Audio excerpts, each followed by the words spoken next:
morning everyone. I am Komal Kumari and I am presenting a presentation on the topic hesitation.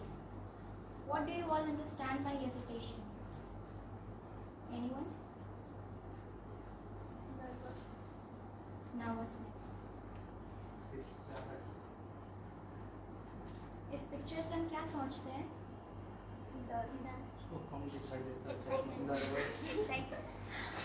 On a serious note, क्या समझ रहे हैं इस picture से? डरा हुआ है। हाँ, डरा हुआ है, नर्वस है। इस पिक्चर से कम्प्लीटली पता चल रहा है कि ये इंसान डरा हुआ है, मतलब हेजिटेटेड है। क्यों हेजिटेशन है इसको? क्यों है हेजिटेशन? क्योंकि इसको कोई ऐसा कोई काम दे दिया होगा जिसके लिए वो कम्प्लीटली प्रिपेयर्ड नहीं होगा, या फिर वो लोगों के सामने बोलने से डरता होगा, उसके थॉट्स उस चीज़ के बारे में क्लियर नहीं होंगे, इसलिए। Hesitation is what? To stop briefly before you do something, specially because you are nervous or unsure about what to do. अगर हम लोगों को कोई कुछ काम देता है, जैसे अगर मैम कहती हैं कि हम लोग को आके यहाँ पे प्रेजेंटेशन देना है, तो हम लोग 2 मिनट के लिए सही बट सोचते हैं, क्योंकि वो हमारा हेजिटेशन है। हमारे अंदर वो थॉट्स आएगा कि हम लोग अच्छे से मे बी नहीं कर पाएंगे, तो वो 2 मिनट का ही पॉज हम लोग देते हैं खुद को प्रिपेयर करने के लिए, चाहे वो हम लोग उसके लिए अच्छे से प्रिपेयर्ड हो या ना हो प्रेजेंटेशन के लिए, but still we give a pause. क्यों? क्योंकि वी आर नर्वस और unsure about what to do. हमारे अंदर डर होता है कि मे बी हम लोग वहाँ जाकर कुछ गलती कर दे, हम लोग को कोई कुछ गलत जज कर दे, इसलिए। Reasons for hesitation: fear of success.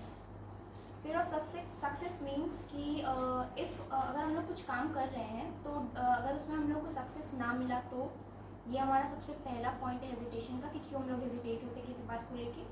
Fear of failure: हम लोग सोच रहे हैं कि क्या पता हम लोग वहाँ जाकर कुछ गलती कर दे, हम लोग से वो काम कम्प्लीटली अच्छे से ना हो पाए, इसलिए भी हम लोग हेजिटेट होते हैं।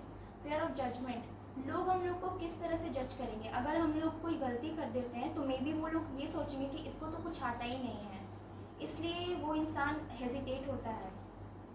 लैक ऑफ नॉलेज और स्किल्स: अगर कोई इंसान किसी चीज़ के बारे में प्रिपेयर कर रहा है, उसके कुछ नॉलेज रह गए या फिर वो कुछ नॉलेज अपने माइंड में कैप्चर नहीं कर पाया, तो वो भी उसके लिए हेजिटेशन होता है कि मैंने तो ये चीज़ प्रिपेयर ही नहीं किया था, मे बी अगर इससे कोई कुछ पूछ दिया तो।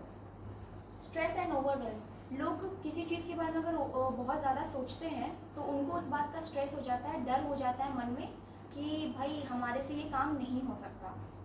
कंफर्ट जोन: लोग अपने कंफर्ट जोन से बाहर नहीं आना चाहते हैं। अगर वो वहाँ बैठे हुए हैं, जो लोग बैठकर देख रहे हैं उनके लिए ईजी है सामने वाले को देखना, क्योंकि वो उनके लिए कंफर्ट जोन है। अगर उन्हीं लोगों को कहते हैं कि आप यहाँ आकर प्रेजेंट करो, तो वो कहते हैं हम लोग कि अपने कंफर्ट जोन से बाहर निकलो।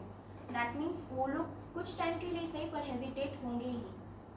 ओवर थिंकिंग: अगर लोग किसी चीज़ को प्रेजेंट कर रहे हैं उसके बारे में ओवर थिंक करते हैं कि मैंने ये चीज़ नहीं किया था, या मैंने ये चीज़ बहुत ज़्यादा कर लिया था तो मुझसे गड़बड़ हो सकता है, इसलिए ये over thinking is a cause of hesitation. Unclear goals: लोगों को पता नहीं होता कि हम लोग अगर इस चीज़ के बारे में कुछ प्रिपेयर कर रहे हैं, कुछ प्रेजेंट कर रहे हैं, तो इसके क्या कॉन्सिक्वेंसेस निकलेंगे। मतलब हमें हमारी प्रायोरिटी क्लियर नहीं होती, गोल्स क्लियर नहीं होते हैं। How to overcome from hesitation: सबसे पहले understand what is your hesitation. सबसे पहले हम लोगों को ये समझना पड़ेगा कि हम लोगों को हेजिटेशन हो क्यों रहा है। What are the causes that we are facing hesitation. Address your fears: हमें हमारे फियर्स को टैकल करने के लिए स्ट्रैटेजीज निकालनी होगी, सोचना पड़ेगा कि how can we overcome from that. Train yourself to think then act: पहले हम लोगों को सोचने के लिए, अगर हमें कोई कुछ टास्क देता है तो पहले उसके बारे में सोचना है, उसके बाद उसके बारे में कुछ बोलो, एक्ट करो।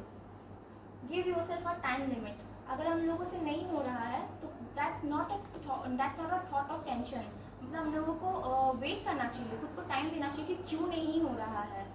कोई ज़रूरी नहीं है कि अगर किसी ने ये काम बोला है तो मतलब अभी करो और उसको गलत कर दो, नहीं, पहले तुम टाइम दो, खुद को सोचो कि हम लोग क्या कर सकते हैं, कैसे सही कर सकते हैं, उसके बाद आओ। मेक अ डिसीज़न: हम लोग को डिसीज़न लेना होगा कि यस, अगर हम लोग इस काम के बारे में सोचे हैं तो वही काम हम लोगों को करना है, उसके लिए भटकना नहीं है। मतलब अगर गोल्स एकदम क्लियर होने चाहिए। Force yourself to do new things: comfort zone से बाहर निकलना, अपने आप को नई चीज़ों में इन्वॉल्व करना, नए लोगों से मिलना, नई चीज़ें सीखना, इन सब में इन्वॉल्व करना चाहिए। Have confidence and faith in yourself, सबसे इम्पॉर्टेंट, खुद के ऊपर भरोसा रखो कि yes I can do it. अपने लिए अपने अंदर कॉन्फिडेंस जगाओ कि ये काम अगर हम नहीं कर सकते तो और कोई कैसे एक्सपेक्ट करे कि ये वो भी कर सकता है। Thank you. Start. Good morning everyone, I am Neha and I am giving presentation on teamwork. कहाँ ऑन है? ओ सॉरी मैम।